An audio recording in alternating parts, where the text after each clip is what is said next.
다 같이 성경을 들고 일어서시기 바랍니다. 봉독해 드릴 하나님의 말씀은 창세기 24장 28절에서 41절 말씀까지를 제가 봉독해 드리겠습니다. 이것은 하나님의 말씀입니다. 소녀가 달려가서 이 일을 어머니 집에 알렸더니 리브가에게 오라버니가 있어 그의 이름 라반이라. 그가 우물로 달려가 그 사람에게 이르러 그의 누이의 코골이와 그 손의 손목고리를 보고 또 그의 누이 리브가가 그 사람이 자기에게 이같이 말하더라 함을 듣고 그 사람에게로 나아갑니다. 그때에 그가 우물가 낙타 곁에 서 있더라. 라반이 이르되 여호와께 복을 받은 자여 들어오소서. 어찌 밖에 서 있나이까? 내가 방과 낙타의 처소를 준비하였나이다. 그 사람이 그 집으로 들어가매 라반이 낙타의 짐을 부리고 집과 사료를 낙타에게 주고 그 사람의 발과 그의 동행자들의 발 씻을 물을 주고 그 앞에서 음식을 베푸니 그 사람이 이르되 내가 내 일을 진술하기 전에는 먹지 아니하겠나이다. 라반이 이르되 말하소서. 그가 이르되 나는 아브라함의 종이니이다. 여호와께서 나의 주인에게 크게 복을 주시어 창성하게 하시되 소와 양과 은금과 종들과 낙타와 나귀를 그에게 주셨고 나의 주인의 아내 사라가 노년에 나의 주인에게 아들을 낳으매 주인이 그의 모든 소유를 그 아들에게 주었나이다. 나의 주인이 나에게 맹세하게 하여 이르되 너는 내 아들을 위하여 내가 사는 땅 가나안 족속의 딸들 중에서 아내를 택하지 말고 내 아버지의 집 내 족속에게로 가서 내 아들을 위하여 아내를 택하라 하시기로 내가 내 주인에게 여쭈되 혹 여자가 나를 따르지 아니하면 어찌하리이까 한즉 주인이 내게 이르되 내가 섬기는 여호와께서 그의 사자를 너와 함께 보내어 내게 평탄한 길을 주시리니 너는 내 족속 중 내 아버지 집에서 내 아들을 위하여 아내를 택할 것이니라. 내가 내 족속에게 이를 때에는 내가 내 맹세와 상관이 없으리라. 만일 그들이 내게 주지 아니할지라도 내가 내 맹세와 상관이 없으리라 하시기로. 아멘. 네, 앉으시기 바랍니다. 창세기 24장은 문학적으로나 신학적으로 매우 정교하게 구성된 본문이라고 말씀을 제가 드렸습니다. 특히 창세기 24장은 하나님 나라의 관점으로 볼 때 하나님의 언약이 인간사를 통해서 세밀하게 이루어가는 과정을 보여주는 대표적인 서사라고 제가 말씀을 드렸습니다. 하나님의 언약이 인간사를 통해서 세심하게 이루어진다라고 하는 말은 뭐냐면 아브라함의 언약을 이어갈 이삭의 아내 리브가를 만나는 과정을 창세기 24장은 아주 세밀하게 그리고 있다라고 하는 말입니다. 그래서 이제 하나님의 언약이 인간사를 통해서 나타나는 그러한 세밀한 내용이라고 제가 여러분들에게 말씀을 드렸습니다. 창세기 24장은 크게 개괄적으로 제가 말씀을 드리면 서론부가 있고 본론부가 있고 결론부가 있습니다. 1절에서 67절이니까 내용이 상당히 방대한 내용입니다. 서론 부분은 제가 1시간 동안 1절에서 9절의 내용에 아브라함이 이삭의 아내를 구하기 위해서 그의 종에게 사명을 부여합니다. 이걸 말씀드렸고요. 본론부는 세 부분으로 나눕니다. 10절에서 27절이 이제 나홀성으로 출발하고 거기에 도착하고 그리고 우물가에서 리브가를 만나는데 이것은 지난주에 오전과 오후 예배 때 설교를 했고 이번 주 설교가 이제 두 번째 본론입니다. 부두엘의 집에서 혼담을 나누는 내용이거든요. 이걸 오전 예배와 오후 예배에 제가 나누고 본론부의 마지막 부분은 이제 다음 주에 부두엘과 라반이 혼사를 허락을 합니다. 그래서 이제 허락을 하고 결론 부분이 61절에서 67절까지 내용이고 리브가와 엘리에셀이 이제 아브라함의 종이 하란에 도착합니다. 가나안에 도착합니다. 그리고 거기에서 이삭을 만나서 이제 결혼을 하는 그 내용으로 창세기 24장은 여러분 이제 그 내용이 기록되어져 있습니다. 지난주는 본론부인 시작인 제가 10절에서 27절의 말씀을 2시간에 걸쳐서 말씀을 드리고, 이번 시간에는 이제 본론부의 두 번째 단락으로서 이어지는 내용인데, 이 부분에 대해서 함께 여러분과 은혜를 나누려고 합니다. 자, 아브라함의 종이 리브가의 집으로 갔습니다. 리브가의 집으로 이제 가서 거기서 이제 중요한 본론적인 내용이죠. 이제 리브가와 하나님의 뜻인지 아닌지에 대한 이러한 혼담에 대한 이야기를 합니다. 이제 오늘 제가 설교할 내용에서 28절에서 49절의 내용을 간략하게 말씀을 드리면, 28절을 보면은 리브가의 집으로 가서 이제 우물가에 있었던 사실을 이제 알립니다. 리브가가 이제 자기 엄마한테 가가지고 이런 일이 있었다라고 말을 하고, 리브가의 오빠인 라반이 등장을 합니다. 그래서 29절에서 30절을 보면은 라반이 나가서 그 상황을 파악을 하고요. 다음에 이제 31절과 33절 초반절에는 라반이 아브라함의 종의 일행을 집으로 초청해서 환대하는 내용이 나오고요. 다음에 이제 33절의 하반절에 보면 음식을 차려놨는데 아브라함의 종이 자신이 이곳에 온 일에 대해서 진술하기를 요청합니다. 그러니까 음식을 안 먹고. 그러고 나서 이제 34절과 48절에 보면 아브라함의 종이 진술을 하는데, 제가 진솔하니라고 하는 이 부분을 첨가를 시켰습니다. 이거는 뭐냐면 진실하고 솔직하게, 그러니까 정직하고 진실하게 이제 그 말을 했다라고 하는 말입니다. 어떻게 보면 오늘 제 설교는 오전에도 그렇고 오후에도 그렇고 지금 아브라함의 종이 리브가의 가정에서 어떤 그 사실에 대한 진술을 하는 거거든요. 여기서 정말로 여러분들이 보시면 알겠지만 사실과 거의 똑같이 진술을 합니다. 그래서 오늘 제 설교의 사실 중요한 그 강조점은 적용적인 부분으로 우리 그리스도인들이 이 땅에서 어떻게 살아야 하느냐, 사실 정직하고 진실한 삶을 살아야 돼요. 그 부분을 오늘 오전과 오후에는 제가 본문 말씀을 가지고 여러분들에게 강조하는 것으로 하겠습니다. 본 단락은 이제 지난주에 제가 기도 신학이라고 하는 제목을 가지고 이 창세기 24장을 기도에 대한 부분으로 말씀을 드렸죠. 기도의 관점으로 볼 때에는 예수님께서 마태복음 7장 7절에 구하라 그리하면 너에게 주실 것이요, 찾으라 그리하면 찾아낼 것이요, 문을 두드리라 그리하면 너희에게 열릴 것이니라고 하는 말씀이 있죠. 그죠? 요 말씀의 차원에서 여러분 본다면 오늘 제 설교하는 부분은 이제 그 아브라함의 종이 하나님께 구하고 그 다음에 지난주에는 찾는 부분에서 말씀을 드렸죠. 그죠? 오늘 사실 설교의 내용은 한 걸음 더 나아갑니다. 그래서 문을 두드리는 이러한 단계에 대한 부분으로 이제 말씀을 합니다. 지난주에 제가 여러분들에게 말씀을 드린 대로 기도는 단순히 하나님 앞에 내 필요를 구하는 것으로 끝나는 게 아니에요.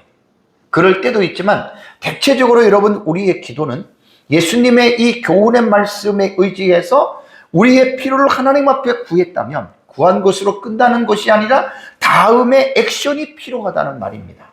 그것이 찾는 과정이고 또 찾는 것으로 끝나는 것이 아니라 문을 두드리는 단계까지 여러분 우리는 가야 됩니다. 자, 기도하기 이전에 보면은 이제 그 아브라함이 진술하기 이전에 28절을 보면 소녀는 리브가를 말하죠. 리브가가 집으로 달려가서 그 일을 어머니 집에 알렸더니라는 말이 나옵니다. 그러니까 가족들, 아버지가 부두엘이고 오빠가 라반이고 엄마가 있고 가족들이 있을 거 아니에요. 그래서 이제 그 사실을 자기가 조금 전에 우물가에 물을 기르러 가서 여차여차 그런 이야기를 알렸습니다. 그러고 나서 이제 29절과 30절의 내용은 오늘 사실 본문의 내용이 되게 길어요. 그래서 긴 내용을 주회적인 설교를 할 수가 없어요. 그냥 스토리텔링으로, 그냥 별로 중요한 얘기는 아니니까 스토리텔링으로 이야기를 하고 중요한 부분에서만 제가 여러분들에게 말씀을 드리겠습니다. 이제 29절에서 30절에 뭐냐면 리브가에게 오라버니가 있는데 그 이름은 라반이라 그랬죠. 동생의 말을 듣고 우물가로 달려갑니다. 얘기를 듣고. 그리고 갔더니 리브가가 말한 그 사람, 아브라함의 종이 있어요. 그리고 그의 누이의 코골이와 손목의 손목고리를 보고, 그것을 이제 아브라함의 종이 물을 길러준 것을 보고 감사의 표현으로 예물을 줬잖아요. 그죠? 그러니까 그거를 보고 그 누이 리브가가 그 사람이 자기에게 말하더라 함을 들었잖아요. 그리고 그 사람에게 나갔습니다. 그때에 그가 우물가 낙타 곁에 서 있더라라고 하는 말이 여러분 이렇게 나옵니다. 그러니까 이제 리브가의 오라버니인 라반은 그 사실을 보고 그 다음 행동을 보면 보세요. 31절에 보면은 이 라반은 여호와의 종, 아브라함의 종을 이제 환대합니다. 그게 뭐냐면 31절에 보면 라반이 뭐라고 말을 합니까? 여호와께 복을 받은 자여 들어오소서. 그러면서 자기의 집 안으로 지금 아브라함의 종과 일행을 초청을 합니다. 그러면서 어째 밖에 서 있나이까? 내가 방과 낙타의 초소를 준비하였나이다. 그리고 그 집으로 들어갔습니다. 아브라함의 종이. 라반이 이제 낙타의 짐을 부리고 집과 사료를 낙타에게도 주고 그 사람의 발과 동행자들의 발 씻을 물도 주고 그 앞에 음식을 베풀었다라고 하는 말이 나옵니다. 여기서 우리가 배울 수 있는 게 뭐죠? 라반도 아브라함의 종처럼 여호와 하나님을 믿는 사람이에요. 그러니까 여호와께 복을 받은 자여라는 말을 하잖아요. 여호와께 복을 받은 자여. 그러니까 라반의 가족도 어떻게 해요? 하나님을 믿었다라고 하는 것을 여러분 볼 수가 있고, 그리고 여기서 또 하나 볼 수 있는 게 뭐냐면 나그네잖아요. 그죠? 아브라함의 종은 나그네잖아요. 나그네를 대하는 태도를 여러분 우리가 볼 수가 있는 거예요. 상당히 선하게 대해주죠. 우리가 창세기 18장에서 여호와께서 마무리 상수리 나무에 두 천사와 함께 나타났을 때 그때 설교 기억나시죠? 그 여호와와 두 천사가 세 사람으로 모양으로 나타나죠. 그죠? 그때 아브라함이 어떻게 됩니까? 그 세 사람을 극진히 모시죠. 그리고 후대하고 그다음에 선대하고요. 후하게 대접하는 것을 여러분 우리가 보면서 히브리서 저자가 부지 중에 천사를 대접한 자가 있기 때문에 신약시대 그리스도인들은 나그네들을 잘 대해줘야 된다라고 하는 그 말씀을 봤잖아요. 그러니까 라반도 그 가정도 여호와를 믿는 가정이었기 때문에 지나가는 나그네를 그냥 내버려 두지 아니하고 나그네를 이렇게 정말 선대하는 여러분 이러한 부분들을 여러분 우리는 배워야 됩니다. 자, 이제 음식까지 다 차려놨습니다. 그런데 여기서 그 사람은 누구냐면은 아브라함의 종입니다. 음식을 먹어야 되잖아요. 근데 여기서 음식을 먹기 전에 뭐라고 말을 하냐면 내가 내 일을 진술하기 전에는 먹지 아니하겠나이다라는 말을 합니다. 그러니까 어떻게 보면 여기서 종이 음식을 먹는 게 중요한 게 아니라 내가 이 가정에 들어와서 내가 하는 말이 음식보다 더 중요하다라는 말입니다. 여기서 우리는 뭘 볼 수 있냐면 아브라함의 종의 지혜를 우리는 엿볼 수가 있습니다. 무엇이 우선이고 무엇이 차선인지를 아브라함의 종은 분명하게 인식하고 있었다는 거예요.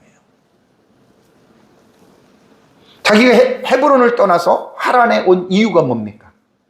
주인의 아들인 이삭의 아내를 찾기 위해서 자기가 온 거잖아요. 그러니까 지금 아브라함의 종에게는 한시가 급한 상황입니다. 왜냐하면 그 전에 대한 우리가 문맥을 생각해 보면 아브라함의 아내 사라가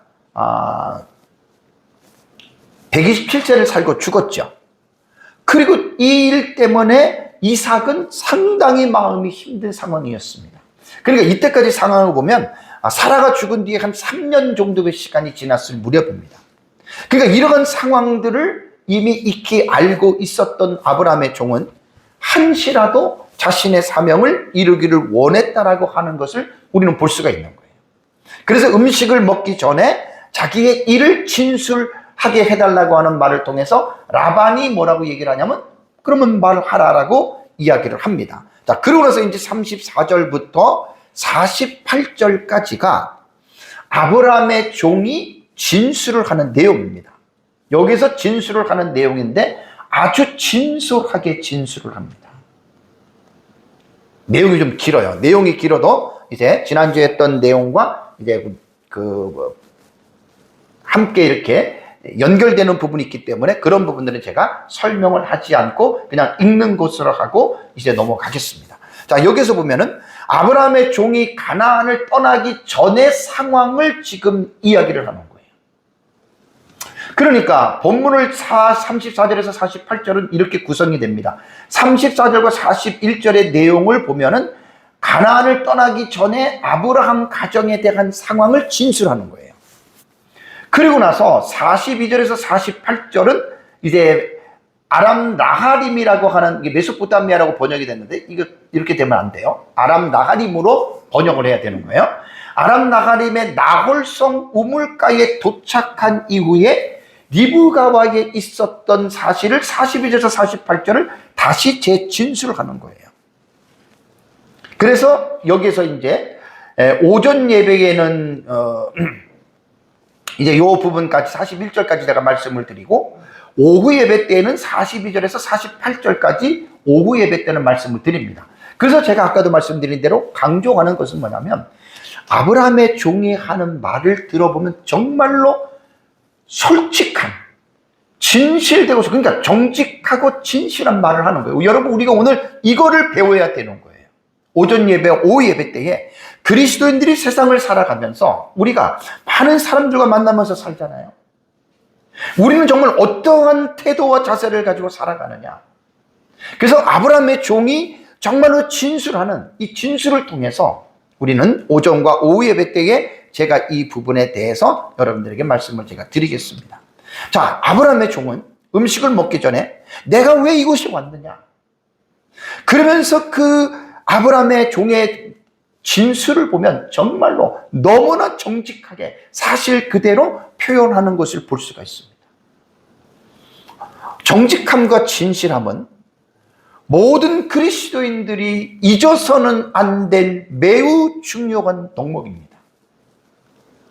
그래서 우리 그리스도인들은 세상에 살면서 우리가 누구를 만나든지 간에 우리의 삶의 현장 속에서 하나님 앞에서 살아간다라고 하는, 하나님이 우리를 보고 계시기 때문에 우리는 하나님의 얼굴 앞에서 살아가야 된다라고 하는 이 부분을 기억해야 돼요. 그래서 제가 여러분들에게 늘 강조하는 대로 라틴어로 보면은 코람 배우잖아요.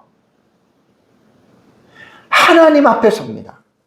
여기에서 하나님 앞에서는 제가 오후 예배 때 조금 자세하게 라틴어의 의미를 가지고 여러분들에게 말씀을 드릴 텐데요. 하나님의 얼굴 앞에서라는 말입니다. 그러니까 하나님이 우리를 늘 보고 있다라는 말입니다. 이것을 잊어버리면 큰일 납니다. 코람 배우는 제가 오후 예배 때 용어에 대해서 자세하게 여러분들에게 또 설명을 드리고요. 그리고 여기서 아브라함의 종이 지금 진술하잖아요. 진술하는 것을 마태복음 7장 7절과 8절의 예수님의 기도론의 입장에서 살펴보면 문을 두드리는 거예요. 그러니까 우리가 기도했어요. 찾아요. 두드려야 돼요. 그래야지 열리는 거예요.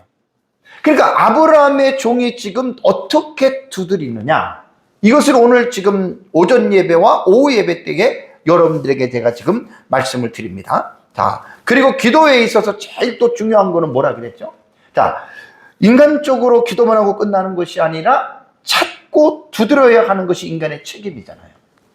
정말 여러분, 기도의 진정한 기도는 하나님의 주권과 인간의 책임 가운데에 어느 하나만을 중시하고 하나를 무시하면 안 됩니다. 하나님의 주권적인 섭리를 인정하면서 그렇다고 인간의 책임을 하지 않으면 안 된다는 거예요. 하나님의 주권적인 것을 우리가 인정하면서 인간이 해야 할 책임을 두 가지가 병행할 때 그것이 진정한 기도가 될 수 있다라고 하는 말입니다.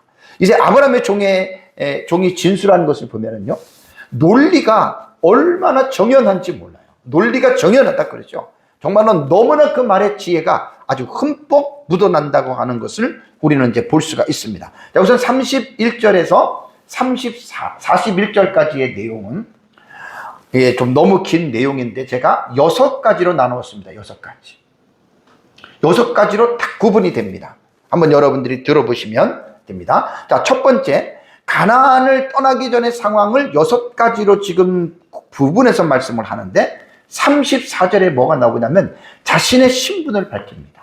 자, 그가 이르되 나는 아브라함의 종이니이다라고 하는 자신의 신분을 리브가의 가정에서 밝힙니다. 자, 아브라함의 종은요, 무엇보다도 내가 어떠한 위치에 있는지를 결코 잊지 않았던 사람입니다.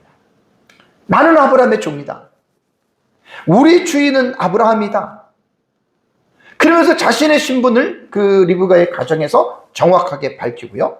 사실 아브라함의 종은요, 단순한 종이 아니라 그랬죠. 아브라함의 가정의 모든 재물을 관리하는 청직이기 때문에요, 종으로서의 지위도 상당히 높은 위치에 있는 사람입니다. 그럼에도 불구하고 나는 아브라함의 종이라고 하는 자신을 겸손하게 낮추면서 자기의 주인을 내세웠다라고 하는 것은 아브라함의 종의 신앙 인격이 어떠한지를 여러분 우리는 충분히 알 수가 있습니다. 자, 그 다음에 두 번째는 무엇을 진술하냐면 35절에 나오죠. 여호와께서 우리 주인 아브라함에게 큰 복을 주셨다는 말을 합니다. 35절에 여호와께서 나의 주인에게 크게 복을 주시어 창성하게 하시되 소와 양과 은금과 종들과 낙타와 나귀를 그에게 주셨고라고 이렇게 말을 합니다. 아브라함의 종은 아브라함과 오랜 세월을 함께 살아온 인생의 동반자였습니다. 그러니까 아브라함의 종은 그 누구보다도 하나님께서 아브라함에게 어떠한 복을 주었는지를 너무나 여러분 잘 알고 있었던 사람입니다. 창세기 12장 1절과 2절과 3절의 말씀 기억나시죠? 아브라함의 언약이 거기서 시작이 되잖아요. 내가 너에게 땅을 주고 자녀를 주고 큰 민족을 이루고 너에게 복의 통로가 되겠다라고 하는 그 말씀할 때 아마 아브라함의 종은 이때 같이 아브라함이 내려올 때 같이 왔던 것으로 여러분 생각이 됩니다. 그러면 아브라함의 종은요, 이삭이 결혼하는 시점으로 볼 때 가나안에서 65년 동안을 아브라함과 함께 살았던 거예요.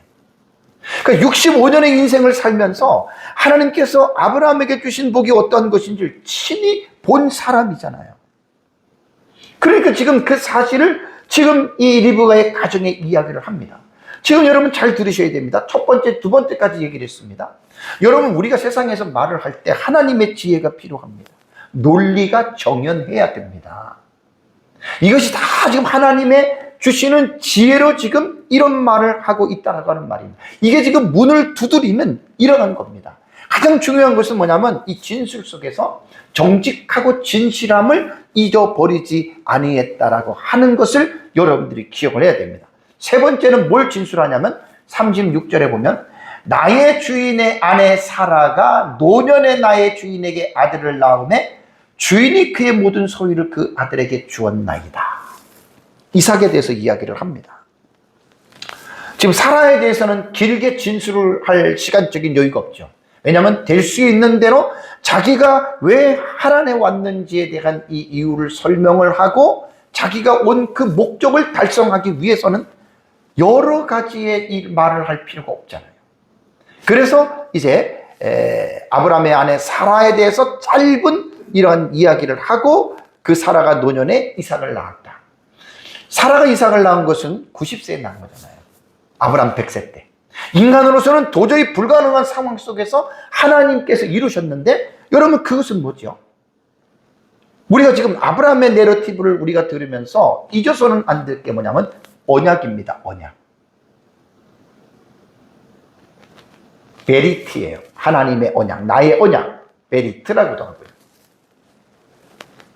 그러니까 언약 때문에 하나님께서 아브라함에게 인간적으로는 불가능한 상황 속에서 이삭을 주었다라는 말입니다. 중요한 거는 뭐냐면 그의 모든 소유를 그 아들에게 주었다. 이 말은 어떻게 보면 아브라함이 사실 대단히 거부거든요. 그 부잣집이란 말이에요. 상상을 초월할 정도로 거부예요. 그러니까 여기서는 우리가 이 본문을 볼 때 그 모든 소유를 그 아들에게 주었나이다라고 말을 했을 때에는 물질적인 부분만 보아서는 안 돼요. 사실 여기에서 우리가 본문에서는 표현되지 않았지만 아브라함의 종이 지금 주인이 그의 모든 소유를 그 아들에게 주었다라고 하는 말은 뭐냐면 하나님께서 아브라함에게 맺으신 그 언약, 그 언약이 바로 이 아들 이삭에게 내려갔다라고 하는, 여러분, 이 사실을, 언약을 물려받았다라고 하는 사실을 여러분 우리는 잊어서는 안 됩니다. 자, 그리고 나서 이제 진술 속에서 자신이 왜 이곳에 왔는지에 대한 목적을 밝힙니다. 자, 목적을 밝히는데 37절과 38절을 볼까요? 나의 주인이 나에게 맹세하게 하여 이르되 너는 내 아들을 위하여 내가 사는 땅 가나안 족속의 딸들 중에서 아내를 택하지 말라 그랬죠. 그죠? 이거 첫째 시간에 첫 번째 이 24장을 다룰 때 설교했던 내용이에요. 내 아버지의 집 그랬잖아요. 여기가 바로 아람 나하라임이에요. 성경에는 메소포타미아로 번역이 됐는데 그렇게 번역하면 안 돼요. 아람 나하라임으로 번역을 해야 돼요. 그리고 내 족속에게로 가서 내 아들을 위하여 아내를 택하라. 아브라함이 왜 이런 말을 했습니까? 그 당시 가나안 땅은 소돔과 고모라의 문화를 롯을 통해서 아브라함은 봤잖아요. 그게 타락한 도시거든요. 그러니까 그런 데서 여자를, 자기 며느리를 얻지 말고 자기 아버지의 땅, 족속. 그러니까 라반이라고 하는 이 가정이 어떻게 해요? 하나님을 믿잖아요. 그래서 제가 이 설교할 때 여러분들에게 뭐라고 했습니까? 배우자를 만날 때 정말 믿음을 갖고 신실한 배우자를 만나야 된다라고 제가 그때 여러분들에게 말씀을 드렸습니다. 자, 여기서는 더 이상 제가 설교를 할 필요가 없는 게 이미 이것이 24장의 앞에 부분에서 설교를 했던 거예요. 그래서 읽고 그냥 여러분 이 부분은 제가 넘어갑니다. 중요한 거는 뭘 제가 강조하냐면 37절과 38절을 여러분 읽어보시면 어때요? 앞에 있는 내용과 어때요? 3절과 4절의 내용과 어때요? 그대로 사실을 묘사하잖아요. 이거를 제가 강조하려는 거예요. 정직하고 진실하게, 뭐 말을 더하지도 않고 빼지도 않고 과대 포장하지도 않고 사실 그대로 여러분 표현했다는 거예요. 아브라함의 종의 진술은 처음부터 끝까지 정직하고 진실하게 표현했다라고 하는 거. 그러고 나서 이제 39절과 40절을 보면은 아브라함의 종은 자신의 주인인 아브라함의 취지를 분명하게 전합니다. 자, 39절과 40절 보시면 내가 내 주인에게 여쭈되, 가나안에 있을 때잖아요. 그죠? 혹 여자가 나를 따르지 아니하면 어찌하리겠까 한즉 주인이 내게 이르되 내가 섬기는 여호와께서 그의 사자를 너와 함께 보내어 내게 평탄한 길을 주시리니 너는 내 족속 중 내 아버지 집에서 내 아들을 위하여 아내를 택할 것이라 라고 하는, 여러분, 이 말을 합니다. 이것도 24장 5절과 7절에 설교할 때 말씀을 드린 내용이에요. 그 사실을 그대로 진술하잖아요. 덧붙인 것도 없고, 그죠? 자세한 내용은 제가 설명하지 않습니다. 자, 그 다음에 이제 41절의 말씀이 사실 중요해요. 41절의 말씀을 보세요. 41절의 말씀은 너가 내 족속에게 이를 때에는 너가 내 맹세와는 상관이 없으리라라는 말을 합니다. 그 다음에 만일 그들이 내게 주지 아니할지라도 내가 내 맹세와 상관이 없으리라라고 하는 말이 나옵니다. 이 말은 뭐냐면 너가 최선을 다할 때에는 모든 책임으로부터 자유로울 것이다, 이 말이에요. 안타깝게도 우리말 지금 개정개혁의 번역은 상당히 좀 어렵습니다.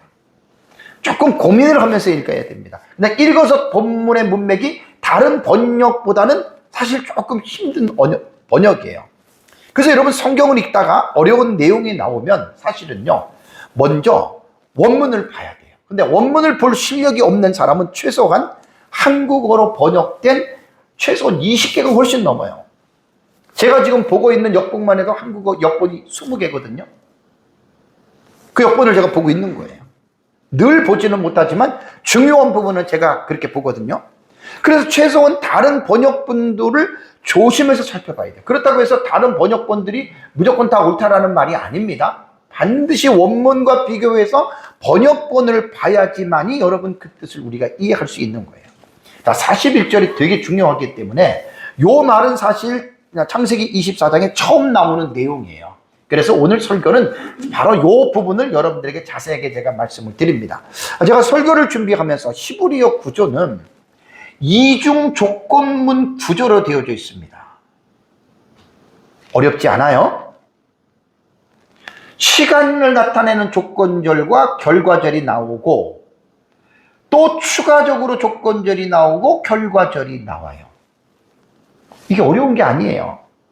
볼까요? 자, 두 절이 나오는데 첫 번째 절의 내용은 우리말은 내가 내 족속에게 이를 때에는 내가 내 맹세하고 상관이 없으리라 이렇게 말을 했잖아요. 그죠? 근데 우리가 좀 이해하기가 좀 힘들어요.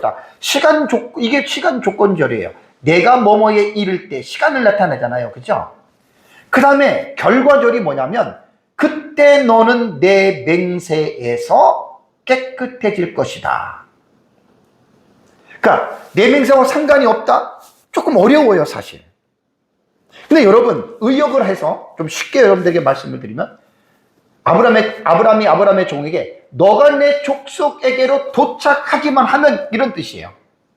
도착하기만 하면 그때 너는 내 맹세의 의무에서 벗어난다는 말입니다. 아브라함의 종이 출발할 때 어떻게 했습니까? 아브라함의 허벅지에 손을 놓고 여호와의 이름으로 맹세했죠. 그죠? 근데 그 맹세에 어떤 의미가 있다 그랬어요? 자식을 담보로 하는 맹세예요. 그러니까 자기가 아브라함의 허벅지에 손을 놓고 지키지 않으면 저주를 받는 거예요. 상당히 좀 중요한 의미를 갖고 있는 거예요. 지금 이 허벅지에 손을 얹고 넣고 맹세했다라고 하는 말은 상당히 중요한 어떤 의미를 담고 있는 겁니다. 근데 여기에서 보면은 너가 내 족속에게로 도착하기만 하면 너는 그 의미에서 벗어난다는 거예요. 제가 설교를 준비하면서 많이 배웠습니다. 여기에 우리말 동사에 여기 보면은 우리말은 뭐라고 했습니까? 상관이 없으리라는 말을 했잖아요. 그죠? 우리말 동사에 상관이 없다라고 하는 말은요. 이게 히브리어 보면은 티나케라고 하는 단어인데 원형은 나카라는 단어예요. 이게 무슨 뜻인지 아세요? 상관이 없다라고 하는 말은 법적으로는 무죄입니다. 무죄. 너 책임 없어. 이런 뜻이에요. 지금 상관이 없다라는 말은. 의례적인 의미로는 정결하고 깨끗한 거예요. 문제가 있었지만 이 의식을 통해서 깨끗해진 거고요. 도덕적인 의미가 있어요. 또 이 나카라고 하는 단어의 도덕적인 의미는 결백해. 너는 죄가 없어. 그런 뜻이에요. 그러니까 이 말이 뭐냐면 아브라함의 종이 아브라함의 허벅지 밑에 맹세할 때에 하란에 가기만 하면 그런 뜻이라는 말이에요. 왜냐하면 출발하기 전에 얼마나 무겁습니까? 아브라함의 종이 지금 아브라함의 허벅지 밑에서 자기 자식의 생명을 담보로 맹세라도 갔는데 혹여라도 자기가 이 맹세를 지키지 못하면 자기 자식이 죽을 수 있다. 그런 뜻이라는 말이에요. 얼마나 마음에 부담이 됐겠어요. 그런데 아브라함이 뒤에도 말씀을 드리겠지만 정말 좋은 사람입니다. 종은 자기의 밑에 있는 사람이잖아요. 정말 마음에 자유를 주면서 이 종에게 그 사명을 맡겼다는 거예요. 조금 더 들어보시면 아브라함이 얼마나 훌륭한 사람인지 여러분 느낄 수가 있습니다. 여기서 이제 그 니팔이고 미월러테라 그랬잖아요. 동사는 이제 항상 나오면 분해를 해요. 니팔은 중간태로 되지만 수동태로 된다 그랬죠. 그죠? 이것은 수동태로 봐야 돼요. 수동태. 말 그대로. 미완료태는 뭐지요? 동사가 완료되지 않는 상태예요. 그러니까 너가 가기만 한다면 너는 상관이 없을 것이다라고 하는 미완료의 의미로서 여러분 이 부분을 말을 했습니다. 그러니까 뭐냐면 심판과 저주로부터 너가 하나님만 도착하기만 하면 너는 상관없어. 자유로울 것이다. 이런 말이에요. 첫 번째 의미가. 두 번째 절을 설명해 드릴게요. 두 번째 절. 두 번째 절도 앞에 절과 매우 비슷합니다.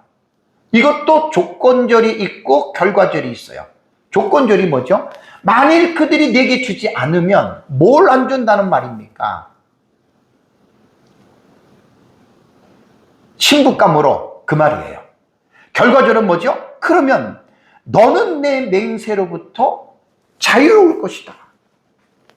이것도 상관이 없을 것이다 라고 우리말은 번역을 한 거예요.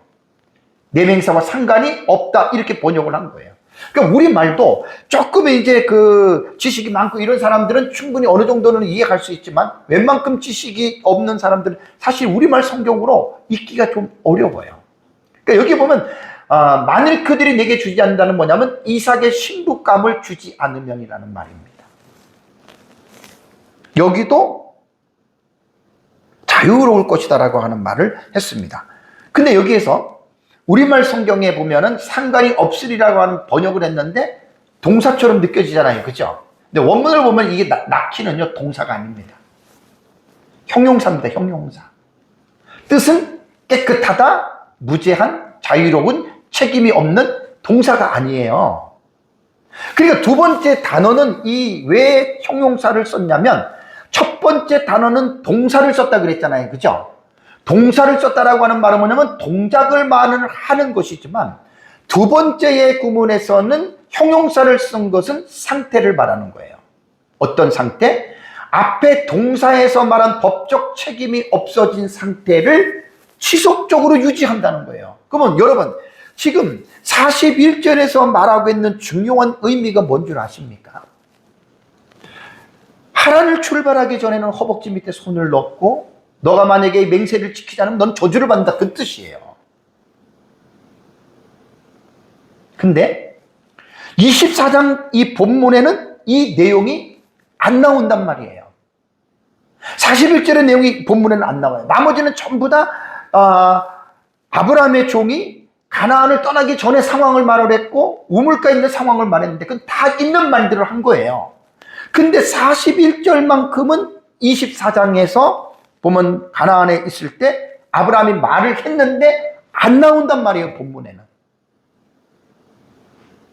근데 여기서 지금 아브라함의 종이 이 말을 하는 거예요. 그래서 우리가 아는 거예요. 여기서 우리는 아브라함의 그 인격, 정말 아브라함이 너무나 훌륭한 인격을 갖고 있었다. 주인으로 말하면 갑질하는 주인이 아니에요. 정말 신실한 주인이에요. 이 내용을 통해서 여러분 우리가 그거를 읽을 수가 있는 거예요. 다시 말씀을 드린다면 너가 지금 맹세를 하고 갔잖아요. 근데 이게 떠나기 전에 이 말을 했어요. 근데 우리는 지금 몰랐어요. 아브라함의 종이 이 말을 했기 때문에 우리는 아는 건데 이 말을 집어넣어서 떠나기 전에 상황을 한다면 허벅지 밑에서 손을 얹고 맹세를 했어요. 제가 첫 번째 시간에는 이것만 말씀드렸잖아요. 그러니까 맹세를 지키지 않으면 저주를 받는 거예요. 근데 아브라함은 떠나기 전에 이 말까지 한 거예요. 오늘 41절의 말씀. 너무나 여러분 중요한 내용 아닙니까? 내가 내 족속에 이를 때에는 너가 내 맹세에서 상관이 없다. 이 말은 다시 쉽게 말하면 너가 내 족속인 하란에 가기만 하면 너는 걱정하지 마. 저주 그런 거 생각하지 마. 너는 그까지만 가면 너가 할 일은 다 한 거야. 그러니까 그까지만 가면 너는 이제 자유한 거야. 그리고 또 하나 짐을 아브라함이 덜어준 거잖아요. 만일에 여자를 만났는데 그들이 안 준다고 한다면 괜찮아. 앞에서 말한 자유에 너는 책임이 없어? 그것을 어떻게 해요? 상태를 이어서 말을 한 거잖아요. 너는 책임이 없어. 그 말입니다. 그래서 우리말 번역 가운데에 가장 여러분 번역을 잘한 게 뭐냐면 보세요. 공동 번역에 보면 그러니 너는 내 일가들 한테로 가기만 하면 내 책임을 다하는 것이다. 여러분 어때요? 우리말 개정 개역 읽는 거하고 이거 읽는 거하고 어떤 게 더 본문을 쉽게 표현한 것 같아요? 이거죠, 그죠? 그 다음에 내 일가들이 며느리감을 내주지 않아도 너는 뭐라고요? 책임이 없다. 그래서 한 여러 번역본들이 있는데 어떤 것들은 너무 어렵게 했고 어떤 것들은 아예 뭐 쉬운 정도가 아니라 위험할 정도로 번역한 성경들이 되게 많습니다. 그래서 번역본을 볼 때는 여러분들이 조심해서 보셔야 돼요. 무조건 보면 안 돼요. 그래서 사실은 원문과 비교해 가면서 번역본을 봐야 어떤 것들이 가장 올바르게 했느냐인데, 공동 번역이 제가 볼 때 제일 번역을 잘했어요. 나머지 것들은 조금 다 어렵게 좀 이렇게 하고, 새 성경인가 우리 제 CD에 있는 거 봤더니 너무 의역을 해가지고 너무 막 해설적인 그런 식으로 했는데, 그런 것들은 보면 또 안 좋아요. 그래서 여러분, 창세기 23장 41절의 내용은 제가 뭘 여러분 결론적으로 말씀을 드리려고 하면, 하나님의 주권과 인간의 책임을 분명하게 구분을 한 거예요. 그래서 신학적으로 되게 여러분 중요한 의미를 갖고 있는 게 창세기 24장 41절이에요. 여기서 제가 하나님의 주권과 인간의 책임에 대해서, 이 아브라함의 종의 사건에 대해서 여러분들에게 정리해서 말씀을 드리면, 자, 아브라함의 종이 감당해야 할 책임의 한계는 어디죠? 어디까지만 해야 돼요? 여러분 이거 잘 알아들으셔야 돼요. 하나님의 주권과 인간의 책임을 혼돈하면 큰일 나요. 되게 고생해요. 아브라함의 종이 해야 할 인간의 책임의 한계는 가서 말만 하는 것까지만, 딱 이게 아브라함의 종이 해야 될 일입니다. 여기까지만 하면 돼요. 최선을 다해서 아브라함의 형제의 그 집을 찾아서 거기서 가가지고 사람만 찾으면 되는 거예요.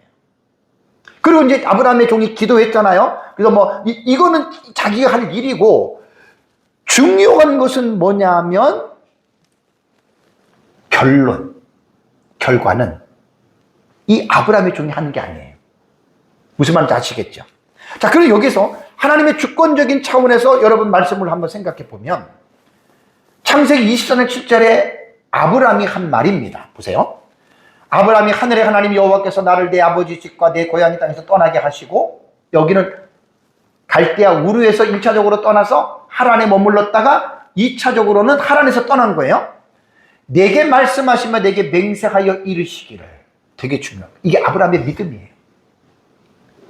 아브라함은 하나님의 언약을 굳건히 붙잡고 있었던 거예요. 이 땅을 내 씨에게 주리라 하셨으니 가나안 땅을 준다 그랬고, 그가 그 사자를 너보다 앞서 보내실지라. 그러니까 아브라함이 종에게 가서 내 형제 집에 가서 여자를 택하라. 근데 아브라함이 말했지만 아브라함에게 어떤 믿음이 있었냐면, 하나님이 너보다 먼저 그곳에 가서 내 아들의 며느리가 될 그 여인을 만나게 할 것이다. 여러분, 그 말입니다, 여러분. 이게 아브라함의 믿음이에요. 그러니까 아브라함은 단순히 자기 종을 보낼 때, 자기 종은요, 도구예요, 도구. 도구로서 보내는 거예요. 그러니까 네가 알아서 데리고 와라, 그 말이 아니에요. 너는 가서 너가 할 도리만 다 하라는 거예요. 그러니까 인간적인 책임만 다 하면 누가 하느냐? 하나님이 하신다는 거예요. 하나님이. 결과는 하나님이 하는 거예요. 이게 아브라함의 믿음이었고, 아브라함은 그 믿음으로 자기가 늙었기 때문에 가지 못하고 종에게 시켰던 거고, 그러면서도 아브라함이 종을 보내놓고 가만히 있었겠어요? 계속 기도했겠죠. 아브라함은 이 확신을 갖고 있었어요. 확신을. 하나님이 이삭의 아내를 여호와 이레 준비한 그 아내를 만나게 할 것이다. 그러니까 너는 가기만 하면 돼, 그 말이에요. 그러니까 41절이 여러분 바로 그러한 내용입니다.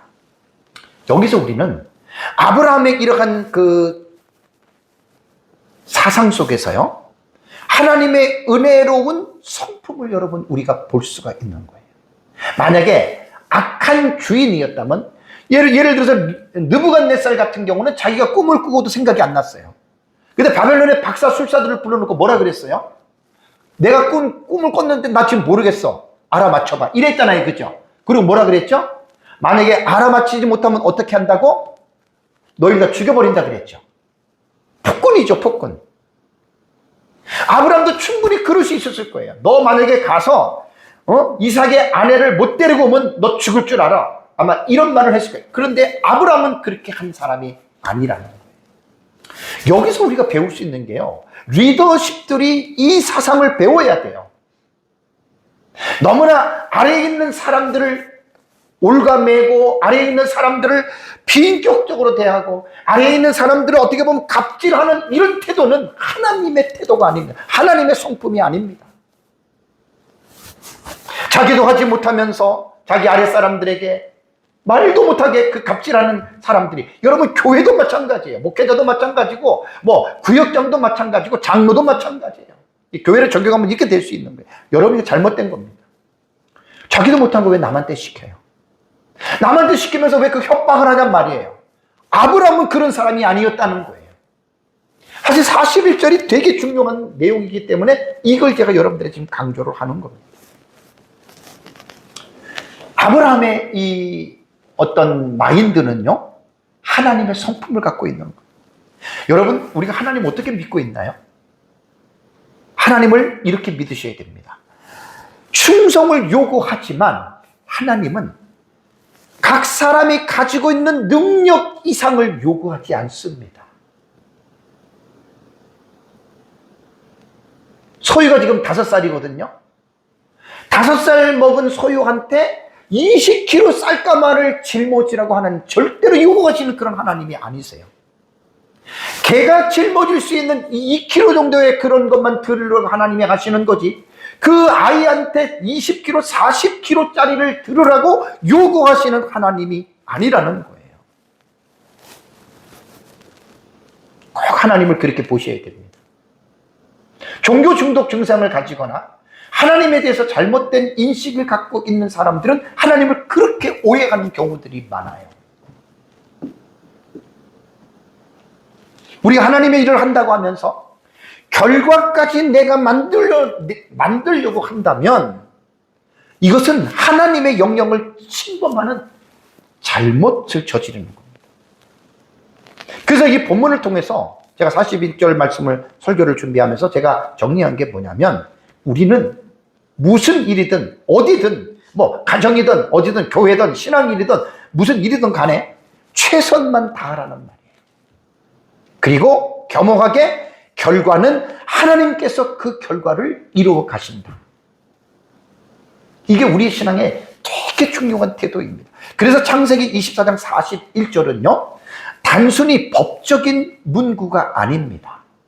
이 41절의 말씀을 통해서 하나님의 은혜로운 성품과 아브라함의 종의 충성된 태도, 그러면서 아브라함은 하나님의 성품을 본받아서 하나님의 주권과 인간의 책임의 아름다운 조화를 보여주는 신학적으로 너무 중요한 내용이 창세기 24장 41절이라는 말입니다.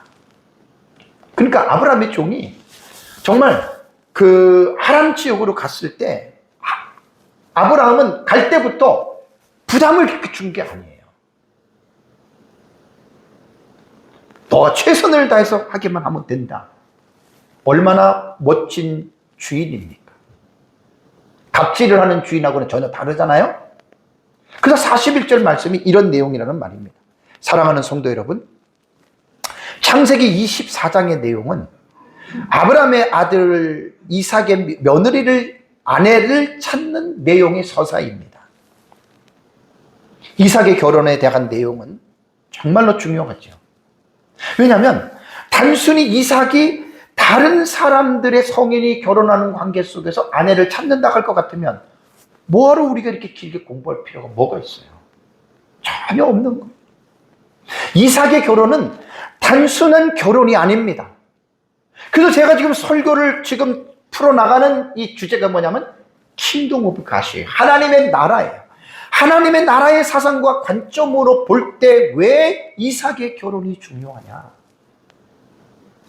하나님의 언약을 이루기 위한 그 언약이 계대 전승이 되기 때문에 이 사실이 여러분 중요한 거예요. 창세기 12장에서 하나님이 아브라함과 3가지 언약을 맺었잖아요. 그 언약이 계속해서 이어지잖아요. 이때 아브라함이 약 140세고 사라는 이미 죽었고, 그래서 창세기 24장 1절에는 아브라함이 나이 많아 늙었다라는 말을 합니다. 그래서 그 1절 설교할 때 제가 그랬습니다. 단순히 아브라함이 나이가 많아 늙었다라고 하는 그것을 표현하려는 것이 아니라 우리 창세기 12장부터 아브라함의 언약을 쭉 지금 훑어오면서 거의 언약은 내가 여러분들에게 지금 틀을 다 세워놨고, 그 아브라함의 언약 다음에 모세 언약이 나오고 다윗 언약이 나오고 예레미야 언약은 지금 거의 다 제가 정리를 다 했어요. 그리고 지금 창세기를 공부를 하면서 언약이라고 하는 관점을 가지고 창세기를 공부하지 못하면 성경의 깊은 의미를 전혀 모르는 거예요. 하나님이 아브라함과 맺을 언약이, 여러분 사람은 살다 보면 죽어요. 저도 죽어요. 하나님은 안 죽어요. 하나님은 영원하세요. 하나님은 전부터 영원까지 존재하시는 분이시기 때문에 인간은 죄를 지었기 때문에 인간은 세상에서 한 번 죽어요. 그러나 하나님은 살아계신 하나님이시기 때문에 하나님은 이 세상에 자신의 역사, 그의 히스토리에, 그게 하나님의 나라입니다. 그 하나님의 나라를 하나님은 이끌어 가셔야 되잖아요. 사람은 죽으나 하나님은 살아계시기에. 그래서 하나님은 계대전승이라고 하는, 아브라함이 죽으면, 그래서 아브라함에 이어서 대를 계승할 자가 이삭이잖아요. 이삭 혼자 자식을 낳나요? 여주인이 있어야 되잖아요. 아브라함에게 사라가 있었듯이. 그러니까 되게 중요한 거예요. 여자도 되게 중요한 거예요. 그래서 하나님은 이삭의 아내로서 리브가를 하나님께서 준비해 놓으시고 만나게 해서, 이거는 왜 그러냐면 하나님의 언약을 이루어 가기 위함입니다. 창세기 12장 우리가 공부를 하면서 하나님 아브라함과 맺은 언약은 일방적 언약입니다. 아브라함은 할 게 아무것도 없습니다. 하나님이 나타나서 내가 땅 줄게, 자식 줄게, 큰 민족을 이루게 할게, 너로 복을 줄게, 일방적으로 하신 거예요. 하나님이 안 할 수가 없는 거예요. 그래서 아브라함이 때로는 부족하고 연약하고 거짓말을 했어도 하나님은 그 약속을 지키기 위해서 하나님은 일방적으로 복을 주셨다는 말입니다. 왜요? 하나님이 자신이 약속하신 언약을 이루기 위해서입니다. 이것이 언약 신학 관점에서 아브라함의 내러티브를 우리가 지금 공부를 하는 거예요. 여기에는 아브라함이 잘나고 아브라함이 능력이 있고 전혀 상관없습니다, 여러분. 아브라함이 이삭을 제물로 드릴 때 그때 여러분들에게 분명히 제가 말씀을 드렸잖아요. 많은 사람들이 그 본문을 설교할 때 설교자들이 90% 이상이 아브라함이 독자 이삭을 번제물로 드릴 수 있는 그러한 순종을 했기 때문에, 그것 때문에 하나님께서 아브라함에게 복을 주셨다라고 말을 하는데 그 틀린 말입니다. 왜 틀린지 아시죠? 창세기 22장에 나타난, 여러분, 아브라함이 이삭을 번제로 드릴 때 이제야 너가 여호와를 경외하는 줄 알았다라고 말을 하면서 내가 너에게 큰 복을 준다는 복에 대한 문제를 22장 17절 18절 읽어보세요. 새로운 복이 있어요? 하나도 없어요. 무슨 복이에요? 12장 1절 2절 3절의 복을 계속해서 그 복을 준다는 거예요. 그래서 창세기 22장에 이삭을 제물로 바쳤다, 그것 때문에 순종했기 때문에 복받았다, 이렇게 말을 하는 것은 창세기 22장의 본문을 잘못 읽은 겁니다. 그래서 그 아브라함이 이삭을 그 제물로 드리려고 한 것은 그 전문맥에서 제가 여러분들에게 말씀드렸잖아요. 여호와를 경외하는. 그러니까 이삭을 제물로 드리려고 한 것은 아브라함이 복 받으려고 한 것도 아니고 여호와를 경외했기 때문에 이삭도 제물로 드릴 수 있는 그 믿음이 있었다는 거예요. 그래서 우리는 그 본문에서 여호와를 경외했던 아브라함의 신앙을 우리는 부각을 시켜야지, 자식을 제물로 드리려고 했기 때문에 복을 받았다라고 하는 것은 성경을 정말로 잘못 읽은 겁니다. 순종과 언약이, 제가 그때 설명을 했잖아요. 언약 위에 순종이 올라가면 안 돼요. 순종은 언약 밑으로 내려가요. 그것이 아브라함이 이삭을 번제로 드리려고 했던 그 부분에서 우리가 잊어서는 안 되는 말입니다. 그리고 이제 이 설교에 이제 오후에도 마찬가지겠지만 적용은 뭐냐? 적용은 아브라함의 종의 진술의 자세와 태도입니다. 정말로 보세요. 이제 오후에도 보면 알겠지만 사실을 그대로 묘사합니다. 사실을 그대로 진술합니다.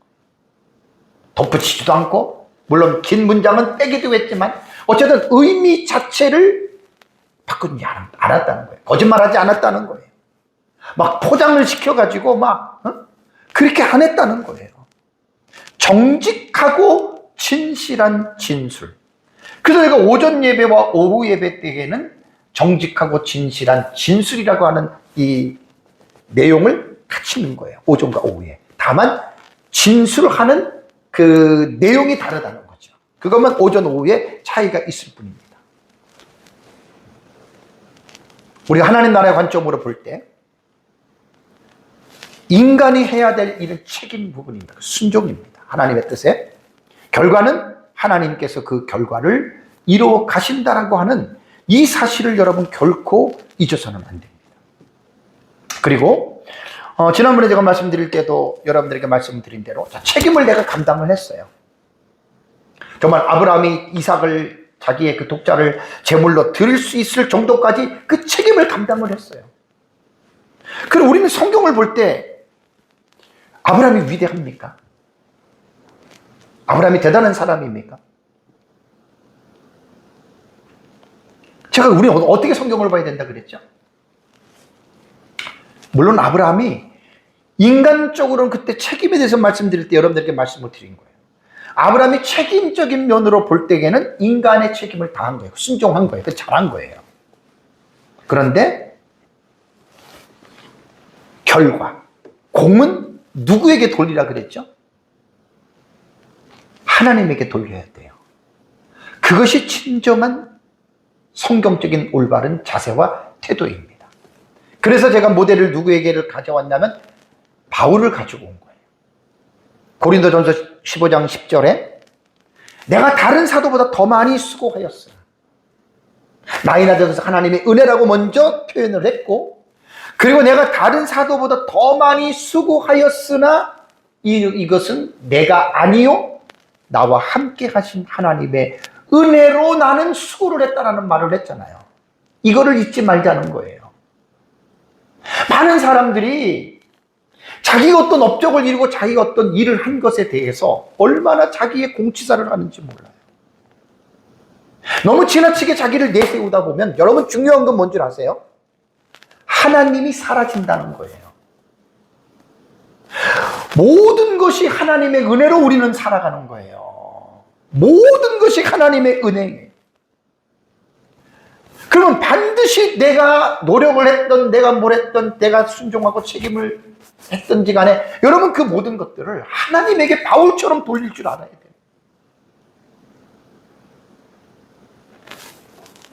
너무나 자기를 내세우다 보면 하나님이 사라집니다. 그 영광은 자기가 받는 겁니다. 오늘은 그런 사람들이 얼마나 많습니까? 교회 안에. 목회자들부터 시작해서 내가 이렇게 돼가지고 교회가 이렇게 부흥되고 자기 잘났고, 여러분 그 전부 다 그거 잘못된 겁니다. 먹든지 마시든지 무엇을 하든지 하나님의 영광을 위해서 하라 그랬잖아요. 내가 잘나서 한 게 뭐가 있어요? 그래서 저는 아브라함의 종이 진술을 할 때 말을 하는 것을 보면 정말로 정직하고 너무 진실하게 말을 한 거예요. 거짓말도 안 하고.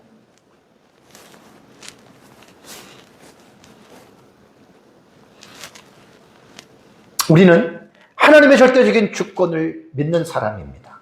그러면서 인간이 해야 될 책임, 기도에서도 기도만 하고 끝나는 것이 아니라 구한 것을 찾고 두드리는 인간의 책임을 여러분 우리는 다 하는 겁니다. 그래서 하나님의 주권과 인간의 책임은 어떻게 해요? 충돌되지 않아요. 모순되지 않아요. 이것을 잘 조화롭게, 이거는 사실 제가 그 창세기 지금 설교를 하면서 3번 정도 이 주제를 여러분들에게 계속 강조를 했어요. 왜? 너무나 중요하기 때문에. 하나님의 주권, 인간의 책임, 이것을 잘 여러분들이 구분을 해서 우리의 기도가 단순히 그냥 행함이 없는, 행동이 없는 그냥 말만 하는 기도가 아니라, 오늘 아브라함의 종의 기도와 삶을 통해서 여러분 잘 우리가 배우고 우리의 삶에도 이러한 삶을 살아가시기를 주님의 이름으로 축복합니다. 네. 다 같이 함께 기도하겠습니다.